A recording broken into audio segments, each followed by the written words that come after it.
रही।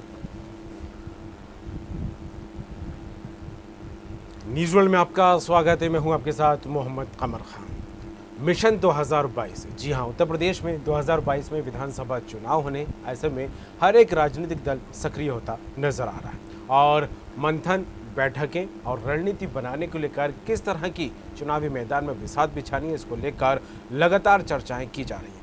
बीजेपी की बात हो, कांग्रेस की बात हो, सपा की या फिर बसपा की, इसके अलावा जो छोटे दल हैं वो भी काफ़ी सक्रिय होते नजर आने लगे हैं और ऐसे में समाजवादी पार्टी लगातार ये बात कहती नजर आ रही है कि छोटी पार्टियों का समर्थन लेते हुए आगे बढ़ेंगे और ऐसे में कांग्रेस भी अब एक्टिव होती दिखाई देने लगी है। उत्तर प्रदेश में महासचिव प्रियंका गांधी वाड्रा दौरे करती नजर आ रही हैं, बैठकें हो रही हैं, मंथन हो रहा है और इसके अलावा छत्तीसगढ़ को लेकर बात की जाए तो यहाँ पर छत्तीसगढ़ में एमओयू को लेकर कहीं ना कहीं सियासी बयानबाजी जोरों पर है, तंज पर तंज कसे जा रहे हैं और ऐसे में कई एमओयू निरस्त कर दिए गए हैं। कितने एमओयू हुए थे रमन सरकार के कार्यकाल में, कितने बघेल सरकार ने निरस्त किए हैं, क्यों इनको लेकर बयानबाजी शुरू हो गई है, इस पर बात करेंगे और साथ ही उत्तर प्रदेश की सियासत पर खास खबर में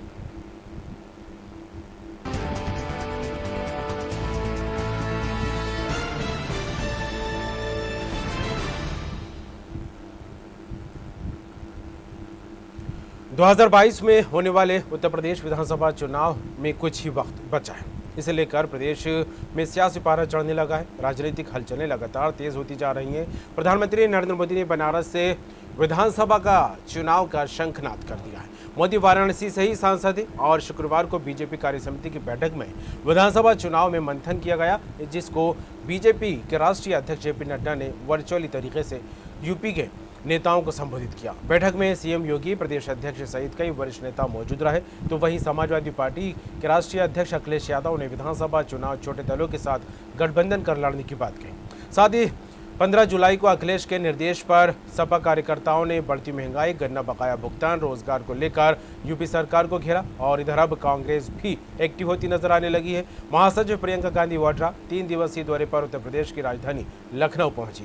वे पार्टी मुख्यालय पर प्रदेश कार्यकारिणी, पदाधिकारियों और जिला शहर अध्यक्षों के साथ उन्होंने बैठक करेंगे और आपको बता दें, प्रियंका विधानसभा चुनाव की तैयारियों को लेकर पार्टी नेताओं से लगातार बातचीत करती दिखाई दे रही हैं और 17 जुलाई से वे अमेठी और रायबरेली के ब्लॉक कांग्रेस अध्यक्षों से भी मुलाकात करेंगी।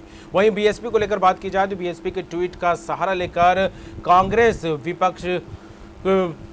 निशाना साधी नजर आ रही है और इसको विपक्ष के तौर पर काम होता यहाँ पर नजर आ रहा है। मुद्दों को लेकर सियासत अब गरमाने लगी है। महिलाओं की अस्मत सुरक्षित नहीं है। हत्या, डकैती और बलात्कार इस प्रदेश की पहचान बनी है। निश्चित तौर से पूरा देश दुखी है। जिस तरह लाखपति के चुनाव में एक महिला के साथ जो अभद्रता साड़ी को खींचने का काम किया गया, पूरा उत्तर प्रदेश शर्मसार है। इसके चरणों में फूल अर्पण करने के बाद वो मौन धरने पर बैठे।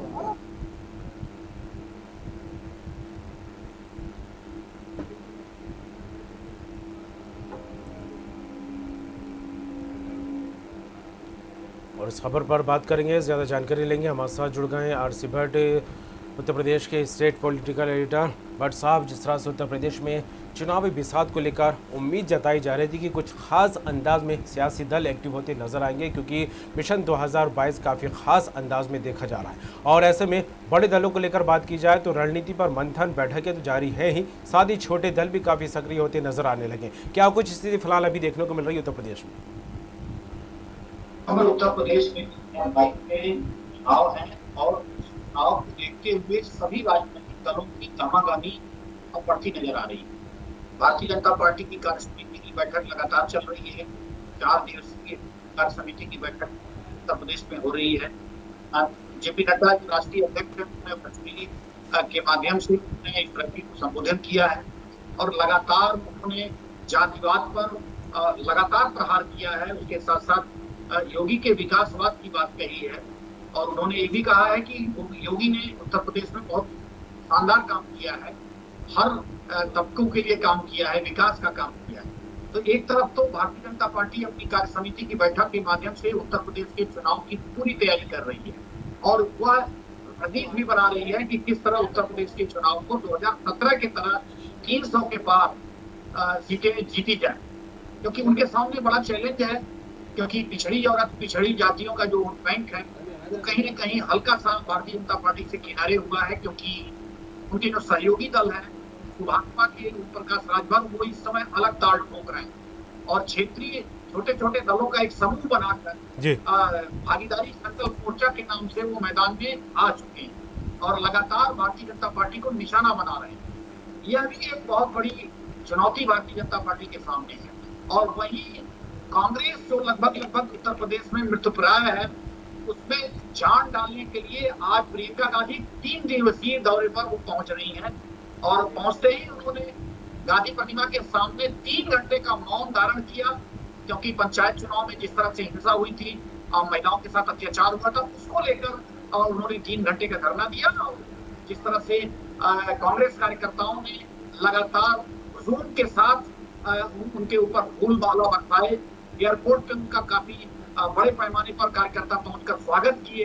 तो ये तमाम चीजें देखने को मिली कि प्रियंका गांधी के आने से थोड़ा कांग्रेस में एक उत्साह सा भर गया है और कहीं न कहीं अपनी उपस्थिति दर्ज कराने के लिए भी प्रियंका गांधी ने लगातार मौन का और धरने का भी एक बहाना किया और गांधी प्रतिमा के साथ वो लगातार धरने पे थी। हालांकि अब धरना खत्म हो चुका है और वो कांग्रेस कार्यालय की तरफ चली गई है। तो यानी कि सभी दल और कहीं ये सभी दल इस तरह की चीजें कर रहे हैं ताकि उनके तरफ ध्यान आकर्षित हो।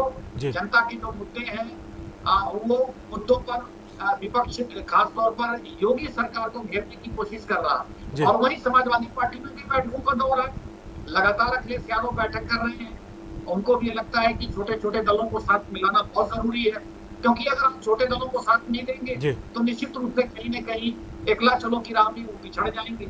बहुजन समाज पार्टी एकला चलो की राह पर है, उसको दलित वोट बैंक और मुस्लिम वोट बैंक का जो समीकरण है उस पर बहुत विश्वास है। तो ये तमाम जो रणनीति है, अलग अलग दल के कमर सब बनाने में जुट गए हैं और कोशिश यही है कि ज्यादा से ज्यादा विधानसभा की सीटें जीती जाएं। जनता के जो वो मुद्दे हैं जो भारतीय जनता पार्टी कहीं पिछड़ गई है, उसको एंटी कंपल्सिव के रूप में आगे बढ़ाया जाए, जिससे जनता की ज्यादा से ज्यादा सहानुभूति ली जाए।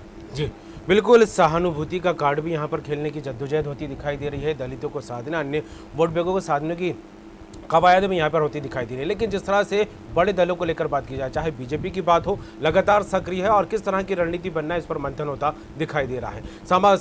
सपा को लेकर बात की जाए तो वह अपनी रणनीति बयां कर चुकी है कि छोटे दलों को साधने की कोशिश की जाएगी। रहे बड़े दलों में कांग्रेस और बसपा, तो भट्ट साहब कांग्रेस की एक्टिविटी नहीं लगता कि आपकी काफ़ी देरी से शुरू हुई है और ऐसे में अब प्रियंका गांधी जो है बैठकों को लेकर गंभीर होती दिखाई दी है।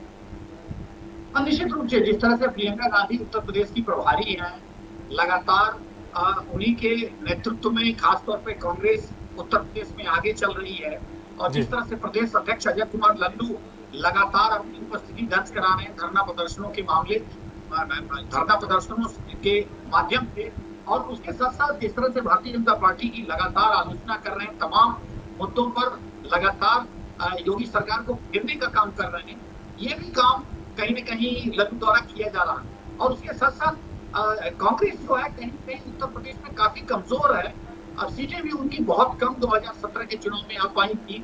अब उनकी ये कोशिश है कि कहीं न कहीं जो परंपरागत वोटर रहे हैं कांग्रेस के, उनके साथ साथ अन्य जो वर्ग हैं, पिछड़े, अति पिछड़े, दलित, मुस्लिम, ये सब कांग्रेस के पाले में है। किसी तरह से जो है कांग्रेस जो है थोड़ा सा इम्प्रूव करे, अच्छा इम्प्रूव करे, ताकि आगे चलकर जो है कोई उत्तर प्रदेश में अगर हंग असेंबली आती है और कोलिशन की सरकार बनती है तो कांग्रेस भी उसमें एक मजबूत भूमिका निभाए।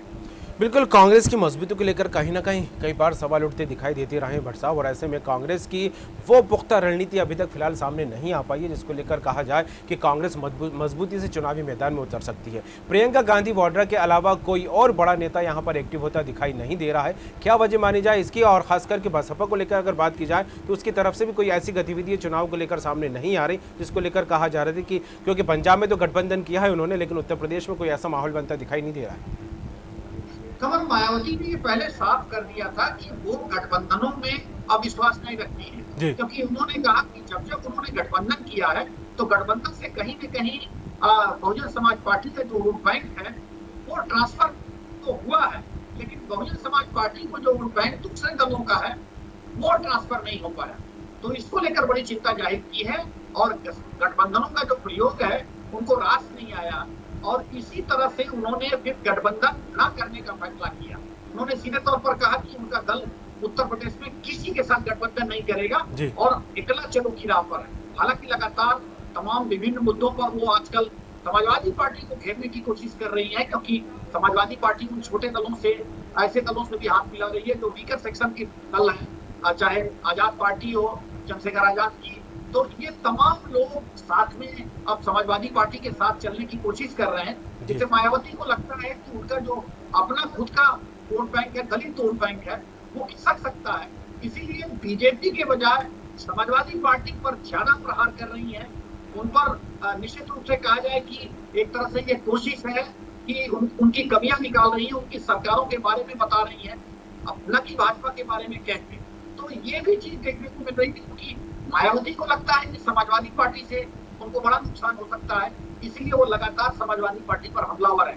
हालांकि भारतीय जनता पार्टी की तमाम नीतियों को लेकर वो आलोचना करती रहती है, लेकिन उतनी मुखर नहीं हो पा रही है जितनी मुखर वो भारतीय जनता पार्टी के लिए पहले हुआ है। जी चलिए, बिल्कुल चुनावी बिसात को लेकर तैयारी तो होती यहाँ पर दिखाई देने लगी है। बहुत ही कम देखा जाए तो यहाँ पर उत्तर प्रदेश में मिशन 2022 को लेकर बचा हुआ और आगामी दिनों में सियासी दल क्या कुछ रणनीति बनाते हैं, किस तरह चुनावी मैदान में उतरते हैं। एक तरफ विपक्ष मुद्दों की तलाश में है, तो वहीं बीजेपी को लेकर बात की जाए तो अपनी उपलब्धियों को जनता तक पहुँचाने को, उनको भुनाने की जद्दोजहद करती दिखाई दे रही है। फिलहाल जुड़ने के लिए तमाम बात के आपका बहुत बहुत शुक्रिया।